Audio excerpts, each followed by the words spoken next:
రాగులు శరీరానికి ఎంతో మేలు చేస్తాయి. వీటిని తీసుకోవడం వల్ల ఆరోగ్యంగా ఉంటారు. రాగులతో వివిధ రకాల వంటకాలు కూడా తయారు చేస్తారు. ఇందులో అనేక రకమైన పోషకాలు దాగి ఉన్నాయి. వీటిని తీసుకోవడం వల్ల శరీరంలో వచ్చే సీజనల్ వ్యాధులు కూడా తగ్గుతాయి. మీరు రాగులతో దోశ, లడ్డు, ముద్ద తయారు చేసుకుని తినడం వల్ల శరీరం దృఢంగా ఉంటుంది. ప్రతిరోజు రాగి ముద్ద తినడం వల్ల ఆరోగ్యంగా ఉంటాం. అంతేకాకుండా దీన్ని అన్ని కూరలతోనూ కలిపి తినవచ్చు. ఇలా చేయడం వల్ల శరీరంలో వచ్చే అనారోగ్య సమస్యలకు చెక్ పెట్టవచ్చు. అలానే కీళ్ల నొప్పులు, కడుపు నొప్పి, అలసట, బలహీనత వంటి సమస్యలు కూడా మాయమవుతాయి.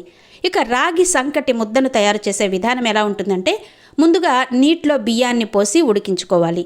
రాగి పిండిని కొద్దిగా నీటిలో కలుపుకుని పెట్టుకోవాలి. ఉడికిన బియ్యంలో పిండిని పోస్తూ ఉండలు లేకుండా కలపాలి. ఉప్పు సరిపడా వేసుకుని కొద్దిసేపు ఉడికించాలి. ఉడికిన తర్వాత ముద్దలుగా చేసుకోవాలి. దీంతో రాగి సంకటి ముద్దలు తయారవుతాయి. వీటిని ఏ కూరతో తిన్నా సరే రుచిగా ఉంటాయి. రాగి ముద్ద తీసుకోవడం వల్ల శరీరానికి ఎంతో మేలు కలుగుతుంది.